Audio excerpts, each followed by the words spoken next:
Hey, welcome back to the Passive Buddies podcast. As obviously you are well aware, if you aren't, obviously of last episode, we dropped a major announcement. So if you didn't listen to episode 17, 100% go back and listen to it. And if you did, you were well and truly aware that Brandon Duff is our co-host and he is here yet again for the podcast. Hey, Brandon, how's things? I am amazing. How are you doing, man? Awesome, mate. Absolutely awesome. Well, sort of. I'm on a high, obviously, because of the football yesterday. When this comes out, it'll probably be like over a week ago. So I probably might have calmed down by then. And for those who are listening to these episodes, hats off to Brandon, because what time is it? 5 a.m.? It is just about 5 a.m. And we started at 4 a.m. This guy is committed and this guy is ready to give you an incredible episode. I'm always ready. I mean, just being able to be in your presence is just motivation for me. So I'm ready to get this party started. Wish my missus said the same thing. So guys, today is all about how to start an online business and the key components that you need in order to do that. Now, as we've already sort of mentioned, if you haven't listened to the last episode, which was about finding the right opportunities, that is 100% a foundational work that will take you to how to start an online business. Brandon, do you want to kick us off? Yeah, definitely. So we talked about opportunities like Brian said on the last episode. So definitely check that episode out. As far as once you have that opportunity and you're gung-ho about it and you are excited to sell it and bring value to your audience, you need to find the right audience. And I'm sure you've seen this all the time. And when you join a program, it seems like all the same people are selling to each other. And we kind of, in the marketing space, we call it a blue ocean versus a red ocean. Blue ocean means there's no blood in the water. It's a kind of a new opportunity and it's ready for your audience to kind of take it in, versus a red ocean. There's people all over the place selling the same exact thing to the same people, and you kind of get offer fatigue where the same offer is not as appealing because everyone already knows about it. And so what are your thoughts on kind of the blue ocean or the red ocean, or how you find your right audience? Do you know what? It's you're right in terms of, like, especially when you get into the online business, especially like if, for instance, affiliate marketing, and it feels like everybody's an affiliate marketer, everybody's pitching you a different paint job of the same product. Yeah. And it can get very, very frustrating. I've had people come into Passive Buddies Accelerator and they felt that pretty quick. Like the minute they join a couple of groups and obviously they start building their personal brand and start adding that value, they get pitched like 100 times a day the same fucking offer. And I mean, like, it can feel very overwhelming. It can feel very annoying. And it's a case of like, how do you stand out? Now, there's a couple of things as this process is happening, because it will happen. You can't get away from that. As this process is happening, remember, like 90% of people who are pitching you will be gone in 3 months. Like, they will not stick it out. They have not got it. They've just purchased this like $3 course and they're following exactly what to do. And they'll be gone in 3 months because they don't see their online business as a business. They see it as a side hustle, and side hustles burn out and they disappear. So know that, like, obviously, if you're in for the long haul, you will be here for the long haul and you will outweigh and outlast 90% of people who start an online business. Because what is it, like 90? I don't know what it is in the US, but like 90% of businesses fail in the first year in the UK. Oh yeah, it's pretty high. Yeah, it's because people don't have the right mentality to start a business. And whether we put the sexy online in front of it or not, the foundational aspects are still the same. You have to know that this is a long-term project. You're in business for life, not for 6 months. Okay. And that is one of the big things. So finding that blue ocean versus red ocean, it's a case of when you start, you'll feel like everywhere you look is a red ocean. But the longer you're in the game and the more you add value, the more you will see it turn to a blue ocean. Thoughts? Yeah, I actually just had this pop in my head. It's me and you both didn't go to college. We both kind of thought that there were better opportunities for our time. And it's funny because all these people that I've known that go to school, they go to school for, elementary school all the way through till they get to, I think it's different for you guys where you guys have uni, and then you have college, or flip-flopped. But they go to school for like 24 years or 22 years, and then they try and do an online business and they don't last. And they last for only 3 months, and they spent 22 years trying to get a job as, I can't even say the word, as a psychologist or whatever. And then they end up not doing psychology, or they went to school for psychology and they become like a teacher or something. I don't know. That was a bad analogy, but a lot of people end up going to school for an amount of time, and then they give up, and then they just work for 40 years, and they're okay with that. They're willing to work for, till they're 65, getting paid the same amount, or a 3% increase, yearly increase, when inflation's 7 or 8%, and they're losing money, versus they don't want to put in 3 months or a year or even 2 years of their time to get the freedom that they are really seeking. And I just find that two people that quit university and didn't find the value in it are the ones that actually, and this I'm only speaking for myself, so this is not the majority. I don't know. I haven't done the numbers, but it's funny that we're able to put in the time because we're motivated into having that freedom. And I think a lot of people, even though they've gone to school for so long, I would think that if they've gone to school for so long, they would have that, what is the word I'm looking for? That discipline. Motivation. Yeah, the discipline. Thank you. That's the word I was looking for. Discipline to start an online business and actually go through with it. And it is going to take a year or so to actually get some motivation. I mean, some people start off and they do really, really well right off the bat. But there are some other people that might be working a 9 to 5, so they don't have as much time. But if they keep being disciplined, being consistent, and continuously do something, they're going to be able to kind of have that compound effect. If you haven't read The Compound Effect, I really highly recommend it, because it is a great book. It talks about, you start off with these microscopic, gains, and then as time goes on, with the ninth wonder of the world of the compound effect, you are able to substantially grow or substantially drop and fail, and you decrease your health or whatever that is that you're trying to improve on. So I think I just went ran a full-on tangent, but what are your thoughts on how to actually, so you have the right opportunity, you have the right audience, but where do you go from there? Or is that enough? What else should you actually know to start an online business? I think one thing you did touch on was which I was sort of want to delve into a little bit, was the discipline. Was so you said about 22 to 24 years, you're in college, whatever, you're in that student environment for that amount of time. And then you go and get a job, and people stick that out and they commit to it and all that thing. Do you know why? Because they're being told to. That whole system is designed for telling you exactly what to do. You have to go to school for this amount of time. Okay. And they just do it okay, yeah, that's fine. That's just what we do. And then when you get to an online business, nobody stood there over your shoulder with a ruler in hand, or no one's telling you to get the bus at 7 a.m. to go get to school. Or 5 a.m., 4 a.m. Or 4 a.m. for a podcast. Nobody's telling you. It's all on you. And then that's when discipline really comes in. It's not when you're being told what to do. It's when you've got the freedom to do exactly what you want to do. You will find out how much you actually want it.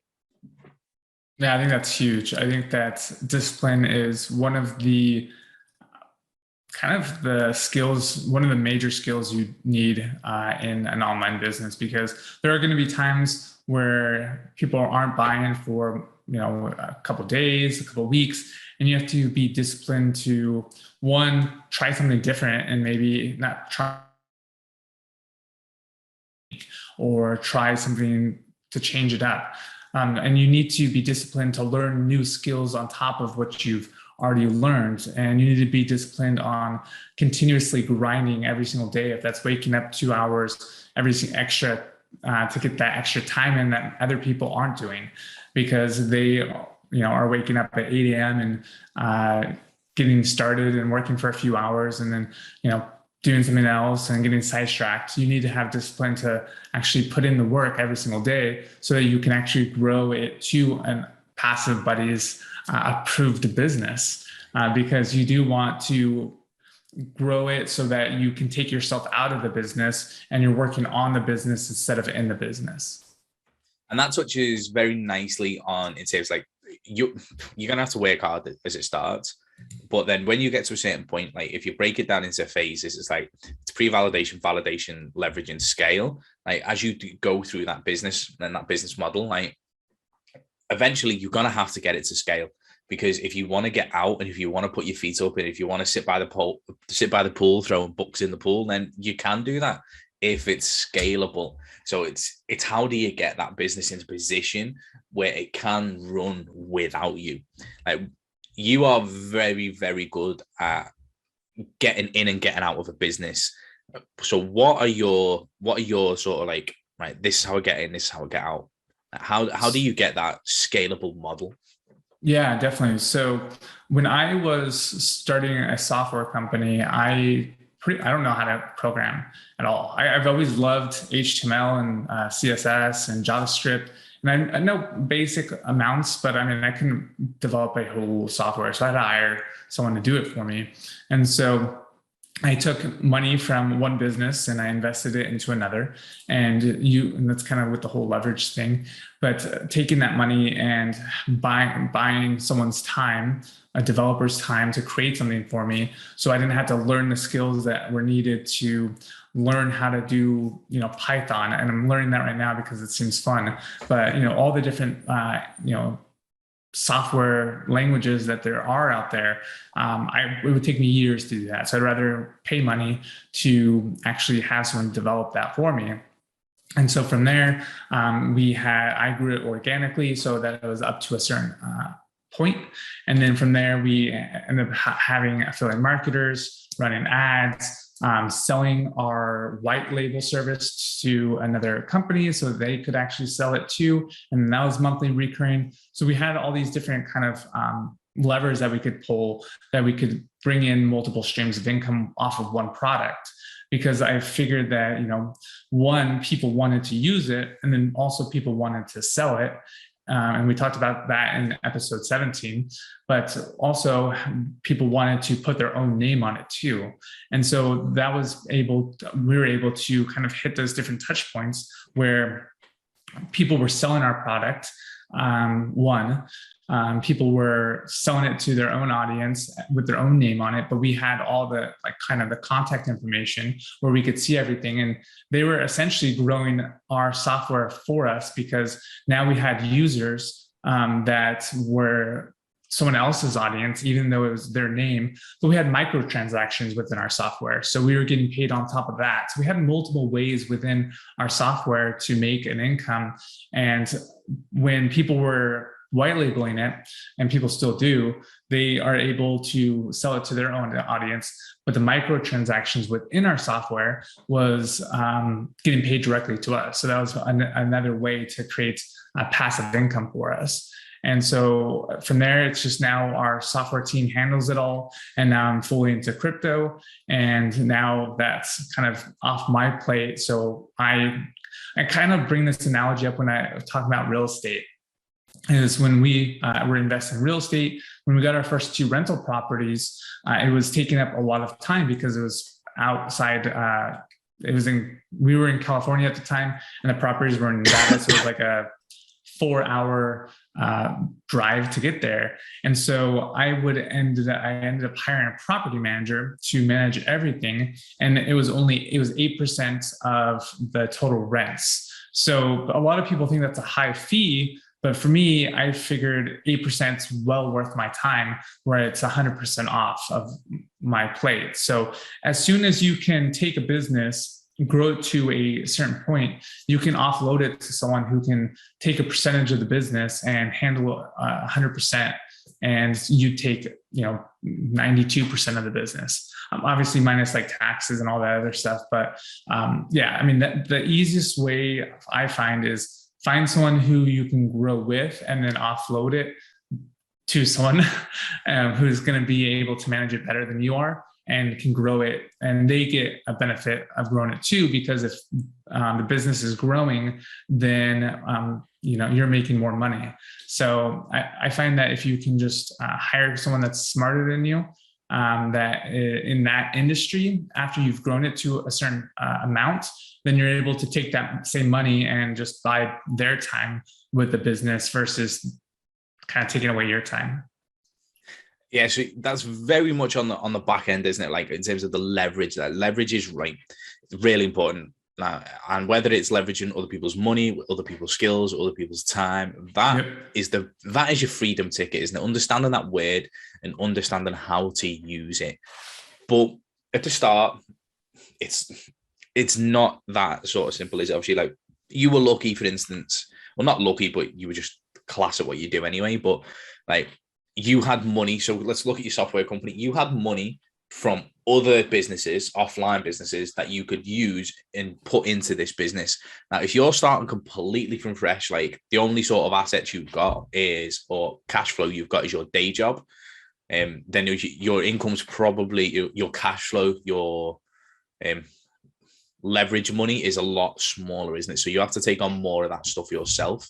It depends. I think it really depends, because I think a lot of people end up, I'm going to argue with you on this, and this is what makes podcasts fun, is because a lot of people do it to themselves, because you don't need that nice fancy BMW to drive to work every day. You don't need to live, in a nice neighborhood, or if you do, and you are driving, 100, like an hour a day or 2 hours a day to save a few dollars, you have to you're missing out on time. So you kind of have to figure out what's more important. And like, a lot of people make a decent amount of money, and it's all the expenses that they pay for, the university, the BMW, which takes 91 fuel. I don't know what it is in the UK, but in the US, like 91 octane. It's the, buying new clothes and new shoes every 2 weeks. It's going out and eating for lunch every single day and getting that latte with, where you're spending all this extra money instead of living frugal and using that money to reinvest into your business. Because we live in a 3,500 square foot house on a 9,100 square foot lot. And that's pretty much my only expense besides like food. I have a car that's already completely paid off, and it's being rented out on Toro, and I make money from that. I eat the basic same food every single day. I wear the same shit every single day, because I don't really care about materialistic things, and all my money goes into business, reinvesting, and that money that I make from reinvesting goes into being able to buy vacations and have experiences. So the issue is, it's not a case of your money, it's a case of your perceived value on different things. So for instance, your perceived value on your own time is one that you touched on. Perceived value on what's important, which was another. So as you say, like the fancy car, or like the really expensive house, or like all of those things are perceived value, like for status. That's what it is. It's for status. Right. And obviously getting around that, as you say, like cutting back the status in order to generate that cash flow to make you more cash flow. And I think it comes down to value in your time, doesn't it? Like if you go to everything, it's a case of, well, my time, or if you're in a day job, my time it's tied up in work, for instance. So that's where I value my time. Say, for instance, they're on $15 an hour. I value my time at $15 an hour, when actually your time's a lot more important than that. But unless you can perceive it to be more than $15 an hour, you're always going to earn $15 an hour. Right. And a lot of people are just bad with money. They just don't understand how money works. They think it's a currency when it's more of a tool to get things done faster. If you think of it as almost like a weapon to kind of be able to kind of just throw around and get things done really, really quickly, it's a leverage tool that allows people to pretty much do whatever they want. I mean, sure, it can buy fancy clothes and do this, but it also can speed up time. I mean, I can buy 10 people's time and I can do 10 times the amount of work for my 1 hour of spending money. So I think it's super important to know the difference between a currency and think of money as a tool versus currency, because I think that it's a better way to look at it. So when you're acquiring this tool, for instance, like as you start your online business, like in terms of like I always say like you were very good at standing out. So how did you identify the skills you needed to sell your software? Because you sold your software organically, didn't you? Like obviously up until a point where other people sold it for you, right? But you sold it organically, which is the way most people are going to have to start their business. So in terms of the skills, etc., that you needed, like how did you identify like what needed to be done and what to learn? That's a great question. So I think it's funny because there are so many skills that I didn't have while just getting an online business. Like I always thought I was bad at sales and I didn't know how to do marketing and social media. Like you kind of need to learn all these skills, but you kind of just also learn by doing. I think that's the easiest way is we learn through repetitive tasks. I mean, that's how we learn skills, is by failing over and over and over and over again until we, like for sales, like you find out why people are not wanting to buy something. And then you take what their objections were and you try and find solutions for those objections and overcome those objections. And so the more times you do these things, the better you get at them.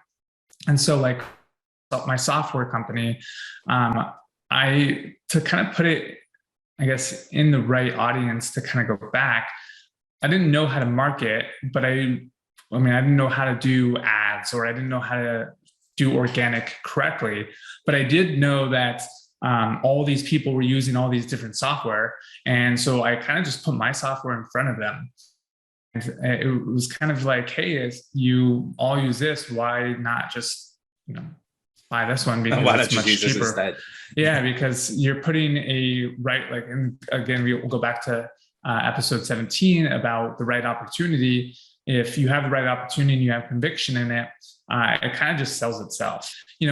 Understanding the different platform that you're on, talking on YouTube versus Facebook versus Twitter is much different. I mean, just based on like keyword length, video versus a post or going live. So they all have these different nuances, but you should definitely, there's a lot of different skills that you should learn about. And what are your thoughts on some skills that you should have when getting into an online business? So to me, the number one is that audience building and the marketing. And to me, I'm going to go the other way. Perfect. Like I say, make your marketing that good, sales becomes irrelevant. Because it can be done. Like you can sell 1K, 2K, 3K just through marketing without ever having to do a sales call. It can be done. Like without ever having to send a DM, it can be done if as long as the marketing is right. Now, obviously, there's different phases of marketing. Like in terms of like you've got your brand awareness and obviously pulling that in and growing that audience. Like if you don't have an audience, you're always going to struggle. So you need to build an audience, whether that is through Facebook ads, obviously, which a lot of people won't start doing. They'll start like organically. So you have to build that audience building it and letting you be vulnerable in terms of people are allowed to see exactly who you are, what you like, etc. Like that vulnerability, that personality, that branding has to be there all the time. And growing that audience allows people to connect with you, obviously, like know, like, and trust you, etc. And that becomes key. If you can do that, you will always be able to sell, whether you sell through your stories, whether you sell through a webinar. Like you don't have to get really good at sales. Because as you say, like obviously I started off as a closer, you can outsource that if you want to. And people can make you money if you do want to go down the application funnel route. But if your marketing isn't good enough, and if you can't get people to those calls or to those webinars or to your Instagram stories, you'll always struggle. Marketing is definitely the biggest like skill you need to learn. And obviously, when it branches off and you look at all the different things around that, like the social media skills, the personal branding, the way you talk, the copywriting, presenting yourself on video, and as you say, like knowing your platforms and what to do on different platforms and how to do it, like that all obviously comes under marketing. If you can get marketing right, you will never ever struggle for cash. Yeah, actually, now that you say that, I definitely agree. I think that marketing is a huge part, because you can do, and branding is part of that, is marketing yourself. And if you can bring that audience to you and people want to be a part of that, the sales people will sell themselves on that. And you can also have, like you said, hire a sales team that is going to put the rest of it in. And it is a huge skill to have.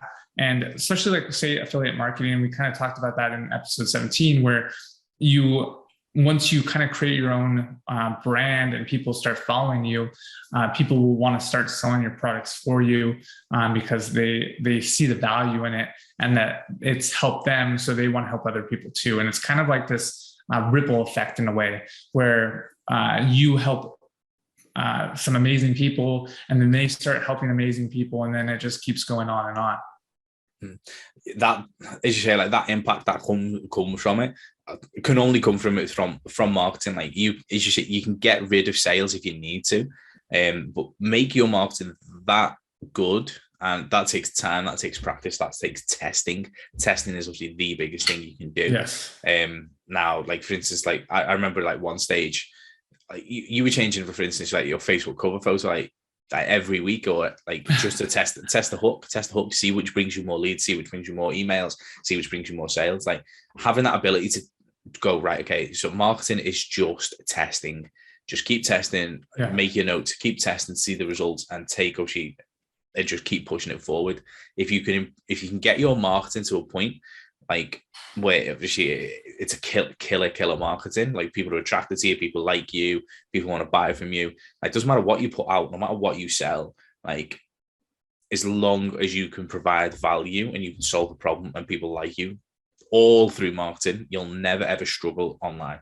So, like, kind of reminds me of that golfing analogy of marketing, where marketing is kind of where you're on the golf course and you hit the ball, and as far as you can hit the ball where it gets onto the green, and your sales team only needs to put it in a little bit. Versus if your marketing is really bad and you don't get on the green at all, then your sales team is going to have to actually pick up a lot of the slack. So if you're able to, get even a hole in one, you don't need, just like you were saying, an amazing sales team or at all, because the marketing is doing all the legwork. Yeah, 100%, mate. Like it's definitely the right way to look at it. Like just keep going for a hole in one. Just keep improve your marketing until it becomes a hole in one. Like for instance, like Russell Brunson, love him or hate him, he can send out one email because his marketing's actually developed over time. He can send one email and make like $500 or $500,000, like because he's grown that list. He's focused on his marketing, but he's never really focused on his sales teams. Until I think he got desperate once, but like he focused all his attention on marketing, and now he can always make money. You can always just go hole in one, and that's the sort of level you want to get to with your online business. Yeah, and I think it's crazy. I mean, we grew up on our parents saying that money doesn't grow on trees, and all these little analogies. But I mean, if you have a list and it's like a solid list of kind of your people, you, just like you were saying, you can send out one email and you can have, a payday every single time, because you've built that branding, you built that marketing, you built that list, and people trust you. And when you're able to just send out that one email, it's like money does grow on trees, because you can make, a couple grand to millions of dollars just by sending one email. 100%. Like, the one thing I always tell my students is it's that email list is crucial, and using that audience to build that email list is absolutely crucial. Like for instance, I've got one client I love to talk about because I just love the guy, but he's got 22,000 people on Instagram. He's got 100,000 people on TikTok, and he's got a list of 3,000. When we put a promotion out, guess which one wins? Email. Every single time, mate. And I mean, like, we can make 15, 20 grand on a 3-day email series, like a email promotion. Like, but it's his email list that sells every single time. Not his IG stories, not his TikToks, it's his email every single time.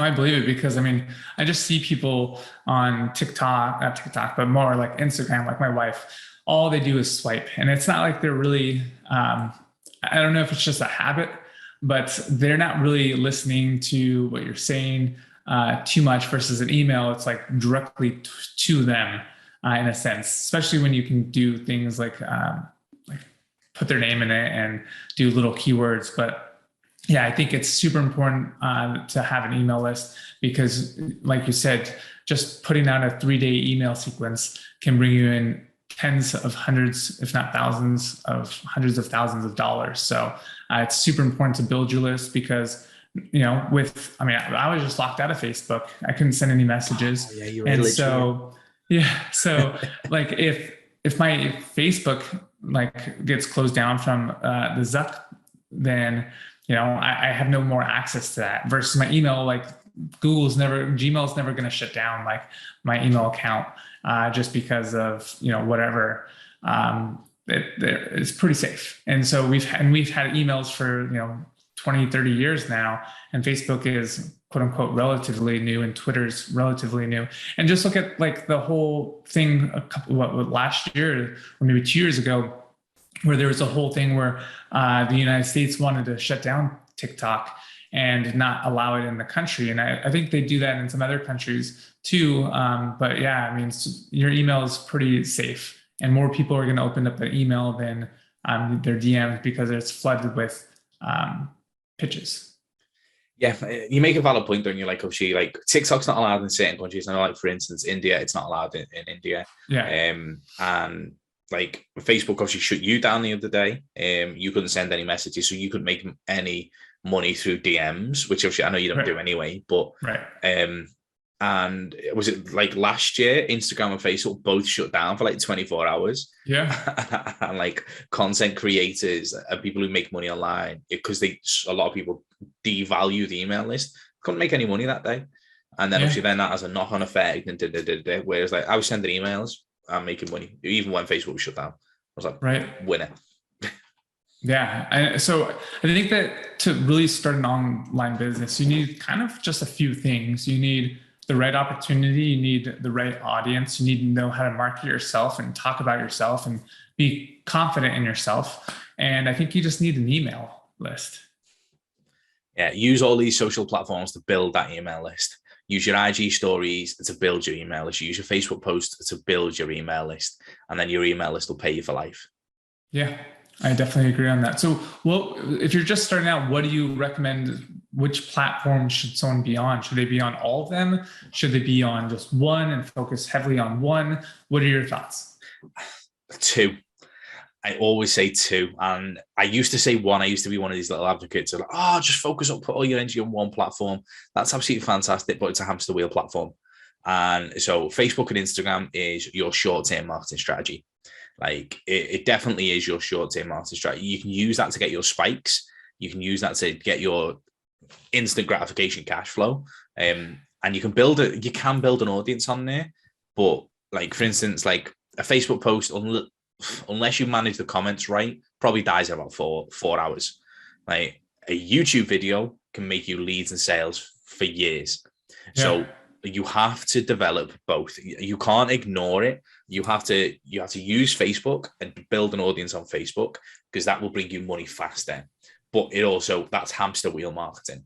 Then you have to develop YouTube at the same time and let that grow and let that build, because that is going to be the one that will pay you, get you off the hamster wheel, and then leverage both to build your email list. Put those 3 in a little working together and you'll be fine. Yeah, I definitely, for my first year or so, I was kind of like you were saying, is I was only on Facebook and only focused all my time. But, you know, that 24-hour story or that 24-hour post is pretty much gone. No one's going to kind of go down your personal profile and check out other posts. And so it's kind of just what's in their feed. And I find that, just like you were saying, YouTube, I've been on YouTube now probably for a year and a half or so. I'm monetized and all that fun stuff. But every post I make or YouTube video I make, I get paid on. It might not be a lot to start, but as time goes on, it's going to build and it gets more traction. And so that's just, I'm getting paid to post on YouTube, which is nice. And it lasts a lot longer because it's SEO optimized with how Google runs things, especially since YouTube and Google are one and the same. And it's the largest search engine in the world. So, and it's also depends on your marketing too, because you have to think that Facebook is very destructive marketing, right? Like you need to throw a book in a pool to get noticed versus YouTube is very search oriented. So people or entertainment oriented. So people are searching to solve a problem. And if you're able to solve that problem with video, people are going to want to click on that video and learn more about what it is that you do. 100%, mate. Yeah. Like the traffic temperature is hotter on YouTube, isn't it? But it just takes longer to grow. But yeah, YouTube will be the one platform that gets you out with a hamster wheel disruptive marketing and allows you to generate leads, generate money without having to do anything. Like I've got videos that like I didn't post for like 3 weeks on YouTube because I got really, really busy. And that one video, I think it was about Right Sonic, of it, like a software that I use, was still generating me money and generating me like commissions like for 3 weeks, and I hadn't touched it. Hadn't touched YouTube, amazing? And it was, yeah, it's amazing, isn't it? Like one video can generate you money, multiple cash flow. But you've got to, obviously, because it takes time, you've got to do it an instant. You've got to do a hamster wheel platform, which is like IG or Facebook. For me, the winners. Yeah, I totally agree. And once you have, also I find that if you have Facebook and you are able to kind of keep the audience of I call it your 100 true fans or 1,000 true fans, where if they are the people that are consistently buying from you, it's good to have them on your actual list, because not your list, but your Facebook, because they'll be the ones that are always constantly commenting on your posts. They have conviction in what you do, so they tell other people about you. And so it's kind of like your referral system in a way. And I think that Facebook is good for that, especially Facebook groups too. They have a lot of things within the community that they have now, but definitely learn the different platforms. And I think it's super important. I think there's like Gary Vee has a decent book, even Russell Brunson has a decent book, and we'll link them in the show notes down below. But I think it's left, right, jab, right hook is Gary Vee's book. And then Russell Brunson's Traffic Secrets has a good description on how to use each of the platforms. So definitely check those out in the show notes. But what about technology and software? Do you feel that, we talk about the technology that we're on right now. We're on a podcast, we're on a streaming service, we're on Facebook and social media platforms. We're talking about email. Like, how much technology and software do you need to start an online business? To start, to me, you probably need 3 things. You need an email autoresponder. That's obviously a key one. Otherwise, how are you going to build your list? How are you going to manage that list? You're going to need an email autoresponder for software. Then you're going to need something to collect those emails. So, and you don't want to do that manually. You want to automate that process. So like a funnel builder.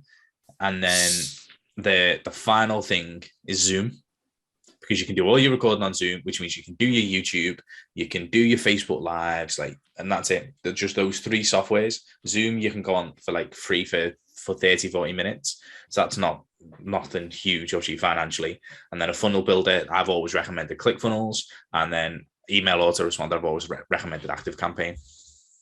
Those are great pieces of software. And there's, and obviously there's other software that you can use, WordPress and all the other different ones. It just depends on if you want something that takes up more time and there's a learning curve, versus ClickFunnels, which is kind of an all-in-one tool where you're able to take out a lot of the learning curve, where it's just kind of a drag and drop platform, which is kind of nice with the built-in, form builders and all that.